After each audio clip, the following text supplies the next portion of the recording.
Gracias por estar acá con nosotros. El abogado César Coronel, como les dije, gerente general de Defensa de Deudores. Vamos a tratar este tema hasta dónde pueden llegar las cobranzas. Descubre qué hacer ante amenazas como deudor, que de hecho es ley, ¿no? Es ley que no te cobren a la hora que les da la gana, que no llamen a la suegra, que no llamen al tío. No se puede. ¿Cuál es la forma legal de ejercer las cobranzas de parte de las instituciones a las que se les debe? Mira, son muchas las personas que seguramente ahora mismo nos están viendo y escuchando, que en algún momento los han llamado a cobrarles las deudas de terceros o que sus deudas se las están cobrando a otros. La típica, están llamando a mi jefe, están llamando a mi suegra, están llamando a mis hijos por una deuda que es mía. Al respecto es importante aclarar que hace un par de años se reformó la Ley Orgánica de Defensa del Consumidor justamente para frenar estos abusos, estableciendo reglas absolutamente claras. La primera regla, solo te pueden contactar de 7 de la mañana a 8 de la noche. ¿Por qué? Porque eso está vinculado directamente con tu derecho al descanso, al esparcimiento, a poder compartir con tu familia. Imagínate estar a las 8 de la noche con tus hijos que te estén llamando a cobrarte una deuda. Entonces, para garantizar ese derecho al descanso, se estableció esta primera regla respecto a la hora que te pueden llamar. Otra regla es respecto a los días. Solo te pueden contactar de lunes a viernes, excluyendo así los feriados y los fines de semana, justamente también para que la gente tenga derecho al fin de semana a distraerse y descansar. Otra regla importantísima es que esta deuda, y aquí es donde nos vamos a detener un poquito más, no puede ser puesta en conocimiento de terceros, es decir, únicamente pueden contactar al deudor, al codeudor o al garante. Si tú no tienes estas tres cualidades, deudor, codeudor o garante, no te pueden llamar por la deuda de otra persona. Eso es absolutamente ilegal. Y te voy a poner ejemplos. Nos pasó el otro día un caso que tuvimos en el estudio jurídico de Defensa de Deudores, donde llegó un señor de aquí de la ciudad de Guayaquil muy angustiado. Imagínate que en el caso de él habían conseguido el número de teléfono de su hija menor de edad, una niña de 14 años, y le habían escrito un mensaje: enséñale a tu padre a pagar sus deudas, enséñale a tu padre a ser responsable. Esto tiene una doble dimensión, no solamente que están contactando a un tercero ajeno a la deuda, sino que además están afectando los derechos de una menor de edad, de una adolescente, y esto es doblemente ilegal. ¿Qué hicimos? Presentamos la respectiva denuncia, ya luego les voy a contar cómo se hace el proceso de denuncia. En 48 horas, Mariela, no te estoy exagerando, en 48 horas me llamaron de la empresa de cobranzas, negociemos. La deuda de este señor era una deuda de $6,000 con un conocido banco de aquí de la ciudad de Guayaquil. Bueno, no te alargo el cuento, llegamos a un acuerdo. Extinguimos la totalidad de la deuda y ellos se comprometieron a no volver a molestar a esta persona. Entonces, el señor se quedó sin hostigamiento y sin deuda, en buena hora, y esta es una historia de éxito. Pero es importante que la gente también sepa que no solamente que no pueden contactar a terceros, durante esa llamada, mensaje de texto, correo electrónico o a través de ese medio, no te pueden amenazar, exponer al ridículo, no pueden atentar contra tu dignidad como persona, lo cual se traduce también en no pueden visitarte en tu lugar de trabajo, no pueden exponerte al ridículo frente a otros. Esto también es absolutamente ilegal y puede ser denunciado. Ahora, ¿cómo se denuncia? ¿O cuáles son las sanciones? Primero, usted tiene el derecho a denunciar esto ante un juez de contravenciones, es decir, un tema penal, penal. La multa por incurrir en incumplir con esta ley es de hasta 10 salarios básicos, es decir, $4,700. Y en caso de reincidencia, el doble. Pero además la ley trae una novedad, y es que junto con la sanción económica, también se establece una indemnización por el daño causado a favor de la víctima. Entonces, por ejemplo, tuvimos un caso de una colega de otro medio de comunicación que le mandaron un correo al gerente y a sus tíos. En ese caso, hemos pedido no solamente la multa de $4,700, sino que hemos solicitado también una indemnización por el daño causado, siendo un personaje público, de $100,000, porque el daño reputacional es mayor. Ese proceso se está ya avanzando en etapa de citación y esperemos que salga con éxito. Tan grave puede ser. Por supuesto, porque imagínate una persona se queda así. Ojo, que le ha pasado a mucha gente también, que le dicen, a usted me llega otro correo que me están cobrando una deuda suya, lo despido. Llegó el siguiente correo y lo despidieron. Y yo he visto varios casos. ¿Qué pasa con las deudas privadas? Por ejemplo, tú me debes a mí y yo voy y llamo a tu mamá. Es absolutamente ilegal. toda cobranza de deudas públicas, privadas, de casas comerciales, de bancos, del Estado, de instituciones públicas o de particulares, debe cumplir con estas reglas absolutamente claras. ¿Sabes que hay gente que cobra por redes sociales? Ponen el muro, ¿no? Eso es ilegal. Yo lo he visto y eso es absolutamente ilegal. Pero ¿cómo llegas al IP? Es muy difícil. Ustedes tienen un investigador para llegar al IP. Obviamente se establecen distintas técnicas de investigación y prueba para poder acreditar de que esa cuenta efectivamente pertenece a la persona. Porque acuérdate también que hay que mirar las cosas en contexto. O sea, no, si es una cuenta creada únicamente para este propósito, va a ser más difícil.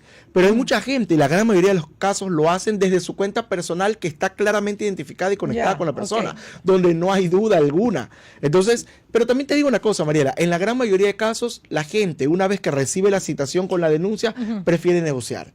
Porque no hay forma de que te escapes de la sanción.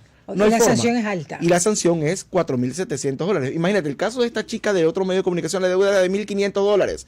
Entonces, obviamente, el estudio jurídico le conviene más negociar que llegar a una multa de $4,700, donde es el triple del valor de la deuda. Entonces, en deudas entre privados y en deudas igual se debe respetar la ley. Públicas. Igual se debe respetar la ley. Y no importa quién sea que fuere el acreedor, la ley debe respetarse y estas reglas deben cumplirse. Además, otra regla importante, solo te pueden contactar una vez al día, no dos, no tres. Una sola vez al día. Y estas reglas, que son de obligatorio cumplimiento, hay mucha gente que dice, es que vamos a ir a denunciar a la Defensoría del Pueblo. No pierda su tiempo. La Defensoría del Pueblo, por mejores intenciones que tiene, no tiene derecho a sancionar, no tiene una potestad sancionadora. Entonces, lo máximo que te pueden hacer es llamarte a una mediación. No, vamos directo a un juez de contravenciones, que es un juez penal, para que establezca un proceso de investigación y de sanción a esta empresa inescrupulosa. Y ojo, esta sanción aplica no solo para la entidad acreedora, porque a veces el acreedor terceriza el servicio con una empresa de cobranzas. La sanción es para los dos. Y eso es importante también. Ahora te digo, ¿qué pasa cuando la persona realmente se ghostea, como dicen los pelados? O sea, desaparece, no hay cómo conseguirla.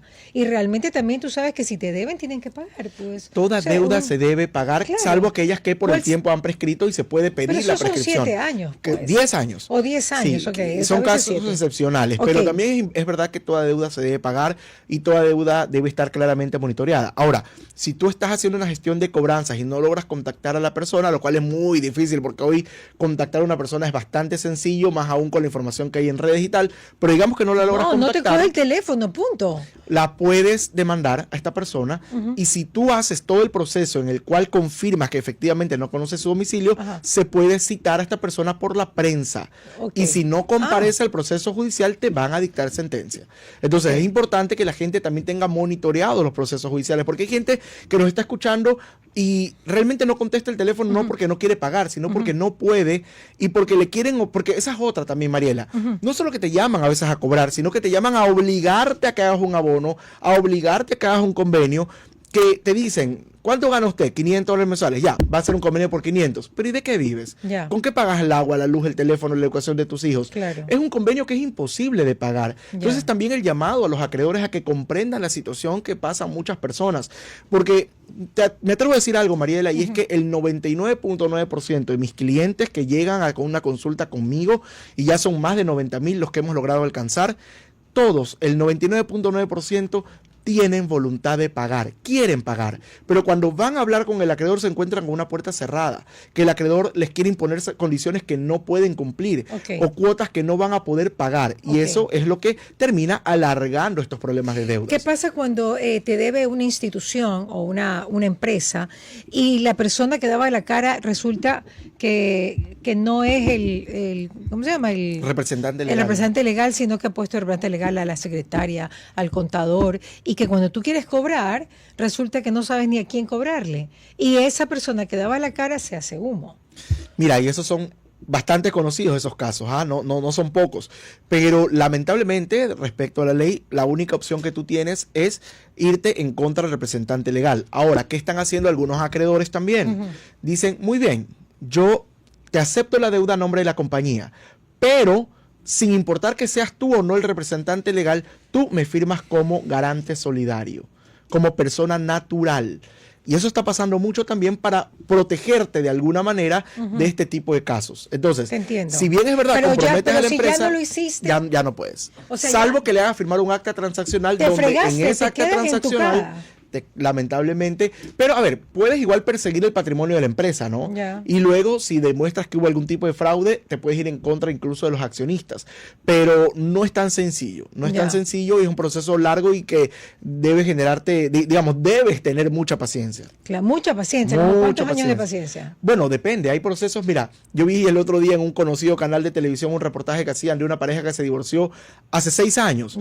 La señora no estuvo de acuerdo, apeló de la sentencia, el señor asumió que eso ya estaba cerrado, se volvió a casar, ya tiene otra casa, vive con otra familia, tiene hijos que conoció después del divorcio, y resulta que 6 años después la Corte Provincial del Guayas resuelve a favor de la señora. Y ahora este señor no sabe qué hacer porque está casado con 2 mujeres al mismo tiempo. No, y es un caso de la vida real. Es un bígamo sin querer. Lo pueden meter preso. Imagínate, es una locura, pero por lo lenta que es a veces la justicia en nuestro país también. Hay de todo, ¿no? Yo siempre también marco la diferencia de jueces responsables, jueces que tienen las cosas con celeridad y tal, pero también hay de los otros, ¿no? El otro día tuve un caso en Daule de un juez que la ley dice, usted tiene 5 días para calificar la demanda, y se demoró 5 meses. Entonces recusé al juez y le dije, señor juez, yo creo que usted leyó mal la ley. No dice meses, dice días, porque usted se atrasó bastante, digamos. Y aunque no lo creas, hay casos en los que a veces los jueces, cuando los recusan, ni siquiera ahí te dan la razón. O sea, es impresionante. Pero bueno, hay de todo en la viña del Señor. Estamos jodidos. ¿Cómo es la cosa? Ya estoy decepcionada. ¿Qué pasó? Mira, es que todo depende de la orilla donde estás. Porque si en cambio eres deudor y el proceso se ha demorado, y obviamente eso te da chance de seguir haciendo una bolita de platas para luego poder tener capacidad de negociar, más bien te conviene, ¿no? Claro. Depende de la orilla por donde tú estás virando la cosa. ¿Y la ley favorece más al que debe o al que cobra? Mira, la ley actualmente... Dime la verdad. No, la verdad es que, y es una pelea que yo tengo permanente, es que todavía falta mucho por legislar a favor de ambas partes. ¿Por qué? Porque, por ejemplo, si se crea algún tipo de norma, que esperemos que así sea ya en el nuevo periodo presidencial y en la nueva asamblea, que le obligue al deudor y al acreedor sentarse en la misma mesa a negociar, que hoy no existe ninguna norma que te obligue, al final del día ganan ambas partes, porque el acreedor cobra, quizá no en la medida que quería o en los tiempos que quería, pero algo va a recuperar, y el deudor empieza a pagar y a salir de sus deudas. Existe la mediación, pero la mediación es voluntaria, y ese es el problema, que no te obligan a mediar. Entonces, claro, como no te obligan a mediar, tú pasas la eternidad de los tiempos, tú complicado en el buró de crédito porque no puedes pagar, y el acreedor complicado en sus finanzas porque no se puede cobrar. ¿En Estados Unidos te obligan a mediar? No, hay obligación pero sí existen ciertas medidas como el Chapter 11, que son unas medidas como de donde tienes la posibilidad de declararte en quiebra y ahí sí obligar a todos tus acreedores a llegar a un acuerdo. Acá en el Ecuador, si tú te declaras en quiebra, tienes 10 años de muerte civil y no puedes hacer nada. Entonces no tiene sentido. Por ejemplo, en Chile ya se estableció una ley de segunda oportunidad. Yo debo $50,000, pero mis bienes solo alcanzan a pagar 30. Y yo me endeudé de buena fe. Y no es que no quiero, no puedo pagar. Entrego todos mis bienes y se salda la totalidad de la deuda y empiezo desde cero. Ese tipo de leyes se deben crear en el Ecuador. Y en buena hora que estamos ahora en una campaña presidencial, ojalá esté escuchando algún candidato asambleísta y sea propuesta o que se lo lleve a la realidad en el nuevo periodo legislativo. Porque al final del día hay mucho por hacer que al final del día también beneficia al acreedor. No solamente es que yo peleo solo por los deudores, por supuesto, pero en la medida en que el deudor le permites pagar, el acreedor empieza a cobrar también, ¿no? Claro, pero sí es fuerte cuando una persona no te quiere pagar y se hace humo. Y por supuesto. Pasa cualquier cantidad de veces. Y ese es el mayor problema. Más allá de que llame solo una vez, que solamente sea de 7 a 8, pero si te deben, hermano, o sea... Claro, pero te cuento algo, Mariela, de ese tipo de casos realmente yo he visto muy pocos. En la gran mayoría, en cambio, son casos en los que la persona quiere pagar, no ha podido porque perdió su trabajo, porque el cliente a su vez no le paga. A todos nos ha pasado, me ha pasado a mí, estoy seguro que te ha pasado a ti en algún momento. Y la gente que más plata tiene es peor pagadora. Bueno, yo no tengo estadísticas al respecto como para decírtelo, pero... La gente que más plata tiene y que es zapa. Mira, te repito, no tengo esa información exacta. Lo que sí te puedo asegurar es que en la economía popular y solidaria, donde están los créditos más pequeñitos, igual hay morosidad, porque la gente decía, es que los pobres son mejores pagados, igual hay morosidad. O sea, no es que pagan más. E incluso hoy en cooperativas hay más morosidad que en los bancos, según cifras oficiales. Entonces, por ahí que tampoco va la cosa. Lo que sí está demostrado, también es verdad, que las mujeres son mejores pagadoras que los hombres. Eso sí está demostrado. Pero de ahí, a nivel de economía, yo he visto ricos responsables como ricos que se hacen los locos, como he visto gente con muy pocos recursos que se hacen los locos, como también gente que lo poco que tienen quieren pagar. He visto de todo. Pero sí es verdad que las mujeres son mejor pagadoras que los hombres. Claro. El tema de pagar deudas es un tema de costumbre también. Hay gente que acostumbra a no pagar deudas. Mira, yo creo que es un tema que se baña con un aceite y no le importa. Es así, hay gente que es así. Es un tema de cuna, yo creo, de la formación que tú tienes en tu hogar. A mí me enseñaron desde chiquito que toda deuda se debe honrar. Y yo creo que también es importante, y eso no lo estamos haciendo bien, el tema de la educación financiera. Porque una cosa es pagar las deudas que ya tienes. Otra cosa es saber endeudarte inteligentemente y no caer en el sobreendeudamiento. ¿Qué le recomendarías a la gente que se endeudó mucho en diciembre en estos 3 meses? Bueno, varias cosas. ¿No? Primero, tener mapeadas las deudas. Aunque tú no creas, mucha gente cae en morosidad porque se olvidó. No porque simplemente, incluso teniendo la plata, se olvidó. Porque resulta que, como compró en diciembre con 3 meses de gracia, llega abril y ya perdiste de tu cabeza, se te fue de vista la deuda. Y empiezas a caer en morosidad en la primera cuota hasta que te llaman y te dicen, no, ¿cómo que? Pero si tengo espérese, pero ya tienes que pagar intereses, ya tienes que pagar mora y ya tu buró de crédito se empieza a deteriorar. Entonces, el primer consejo, tener mapeadas nuestras deudas. ¿A quién le debo? ¿Cuánto le debo? ¿Y hasta cuándo debo pagar? Segundo, no asumir deudas que no puedo pagar o que no necesito en este momento asumir. Y eso también es importante porque a veces te llaman, Marielita, qué gusto saludarte. Por tu buen manejo te acabas de hacer acreedor a una tarjeta de $3,000 de cupo. ¿Tú qué piensas? Me están regalando $3,000. No, pues nada que ver. Pues. No, pues son $3,000 que vas a tener que pagar. Y si no lo necesitas, ¿para qué coges esa tarjeta? Entonces, no adquirir créditos que no estoy en capacidad de pagar o necesidad de adquirir. Y finalmente, y no menos importante, también recordar que toda deuda tiene solución y existen muchas alternativas en la ley y hay la posibilidad de, incluso si estás en un proceso ya de demanda, poder negociar esa deuda. Lo importante es que no pierdas de vista las deudas, incluso más aún las que ya están judicializadas, y trates de llegar a acuerdos, porque al final del día es importante que la gente tenga honradas sus deudas. Esta es tu recomendación. Ahora sí, faltan solamente 9 minutos, un poco menos, el alivio financiero, que mucha gente no lo conoce. Y de hecho ayer en el debate, el presidente de la República, Daniel Noboa, pues habló sobre el alivio financiero. Digamos que todas las facilidades que le dio el gobierno desde hace algunos meses, que tú lo hiciste conocer aquí en Radio Fuego, sobre este tema del alivio financiero, que tiene algunos puntos importantísimos. Yo creo que sería bueno hablar de esto. Por supuesto, mira, qué importante es darle alivio a las familias ecuatorianas, y en ese sentido yo he aplaudido esta iniciativa que tuvo el presidente y que luego la Asamblea lo aprobó por unanimidad, en el sentido de dar alivio financiero a muchas deudas de todo tipo. Y hay algunas que ya estamos contra el reloj, porque recuerda que algunas se vencen en febrero. Por ejemplo, el tema de los créditos estudiantiles para personas con discapacidad o enfermedades catastróficas. Hay mucha gente que me dice, abogado, pero es que voy al banco, no sé si puedo decir el nombre del banco, porque es el Banco del Estado, voy al Banco del Pacífico y me dicen que no hay alivio financiero. Y aquí aprovecho para recomendarles, ni pase por ahí. Usted tiene que ir a la Cenecit, no pierda su tiempo por allá. Usted tiene que ir directo a la Cenecit, ellos ya tienen un formulario, ellos ya saben lo que tienen que hacer y está claras las reglas del juego.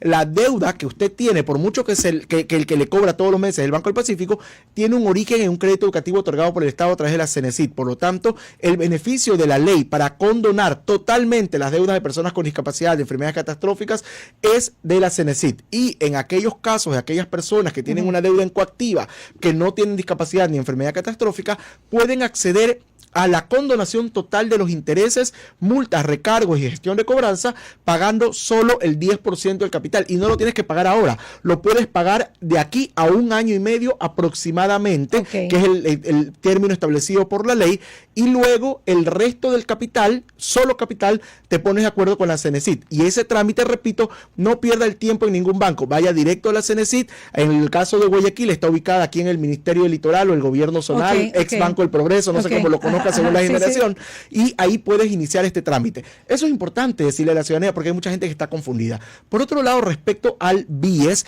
la posibilidad de que si tenías ya un refinanciamiento puedes hacer uno nuevo, te dan una segunda oportunidad. Además, te otorgan 90 días de gracia y eso es un alivio para las familias ecuatorianas.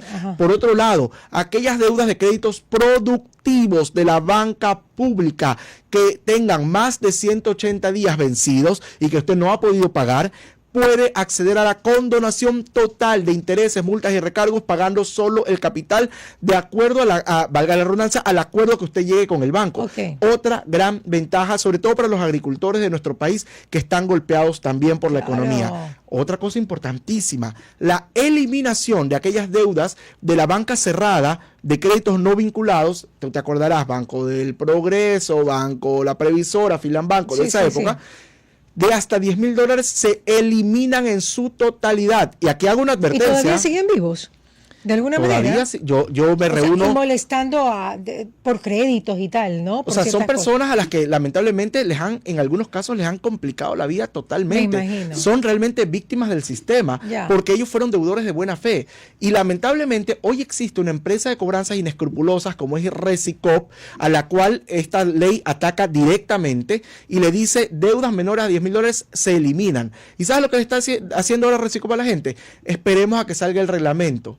Pero la ley es clara, la ley no necesita reglamento, esto es de aplicación inmediata. Entonces, advierto también a la ciudadanía. Esta ley de alivio financiero, la gente le está dando largas. Resicop le está dando largas para hacerse loco, pero no pueden hacer eso. La ley es clarita. Claro, ¿y qué puede hacer? Si no te paran bola en cualquiera de estas instituciones, ¿qué haces? Bueno, si hay algún tipo de dificultad en ese sentido, la vía constitucional es la adecuada. Acción de protección. No, vamos obvio que me llamen, que nos llamen. Nosotros somos expertos en deudas y les podemos acompañar en ese proceso, porque hay que también poner freno a los abusos de ciertas entidades que estoy seguro, mira, cuando el presidente mandó esta iniciativa no tenía ni idea de que alguien de un funcionario a quien seguramente ni conocen, Resicop, iba a poner este tipo de trabas. Entonces es importante que desde el Estado también se establezcan, desde la ciudadanía le pongamos ciertos límites a ciertos funcionarios inescrupulosos. Los ciudadanos de a pie, muy bien. Así es. Porque, a ver, en un principio los bancos no sabían.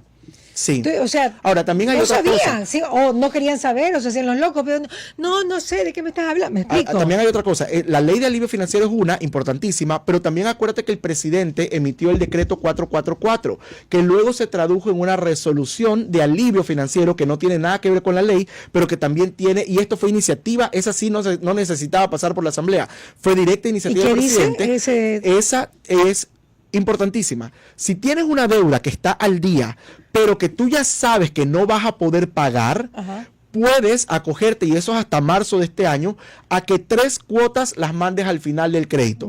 Te pongo el ejemplo de mi hermano. Mi hermano tiene un crédito estudiantil y él me dijo, enero, febrero y marzo para mí iban a ser imposibles, pero él estaba al día en la cuota. Él se le vencía hoy, 20 de enero, se le vencía la cuota de enero. Entonces fuimos hace algunos días al banco y le pedimos el alivio financiero. El banco no tuvo otra alternativa porque la norma emitida por el presidente es sumamente clara y la norma emitida por la Junta Regulatoria es sumamente clara.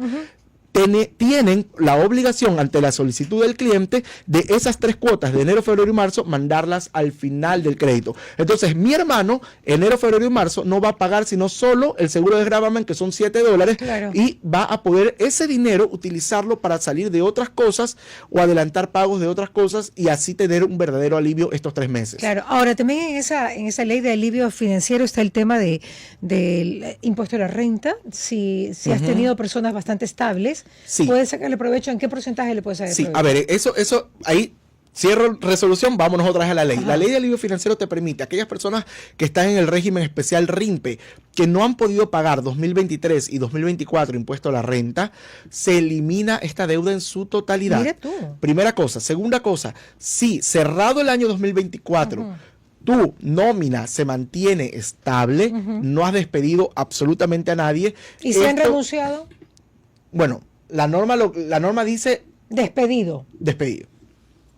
Te puedes acoger a beneficios tributarios. Yo no soy experto en materia tributaria, pero hay beneficios tributarios. Pero también en lo que respecta al SRI, aquellas deudas que normalmente deberías haber pagado hasta octubre y que son de pago inmediato, ahora te van a dar chance de no pagarlas en 30 días, sino en 12 meses. Y eso también es un alivio, sobre todo para los pequeños y medianos empresarios, claro, a quienes también se les da un alivio respecto a la seguridad social. Aquellas empresas pequeñas y medianas, sobre todo, que son las más afectadas por la crisis, que no pudieron pagar el aporte patronal de noviembre y diciembre, los van a poder pagar más adelante sin generar mora patronal y sin que esto implique la suspensión de servicios para los trabajadores de la empresa. ¿Y eso por cuánto tiempo? No puede ser por 6 meses. No, eso es solo noviembre y diciembre. Los que no pagaron. No pagas noviembre y diciembre, claro, no te dan mora patronal, no te multan, no suspenden los servicios para tus trabajadores y eso lo puedes pagar después de 60 días.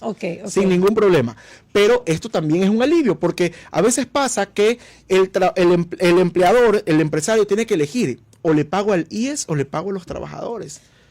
Y en realidad es mejor que el trabajador tenga la plata en su bolsillo y el IES puede esperar. Como en este caso, te va a aguantar 2 meses. Pero si no has pagado noviembre y diciembre. Noviembre y diciembre, claro, correcto. Oye, y el trabajo juvenil, de eso también habló el presidente en el debate anoche. Eso fue materia de otra ley que fue una de las primeras que se aprobó en la Asamblea Nacional. Te soy sincero, no manejo el ámbito laboral. Yo sé, que se establecieron incentivos. Vinculado. Pero también te digo una cosa, Mariela, al final del día, yo creo que las leyes son importantes, pero también hay todo un contexto, todo un engranaje, ¿verdad? Porque lamentablemente al presidente le han caído una serie de una crisis tras otra también. Entonces, evidentemente el sector empresarial dice, ok, la ley está chévere para poder contratar nuevos trabajadores, pero ahorita estoy más bien viendo cómo conservo a los que tengo, no tengo chance. Entonces también va encaminado a un crecimiento como país. ¿Pero los que lo han hecho? Los que lo han hecho han recibido beneficios tributarios supuestamente también. Hasta el 30%, sí, ¿no? Entonces eso sin duda alguna es importante, pero Uy, Dios mío, una de la tarde. Chao, Uy, Dios mío. No te olvides, síguenos en las redes sociales @Defensa de Deudores GC y @Abogado César Coronel. Vaya. Y llámanos al 1-800 Deudas. Ay, 1-800 Cecitar.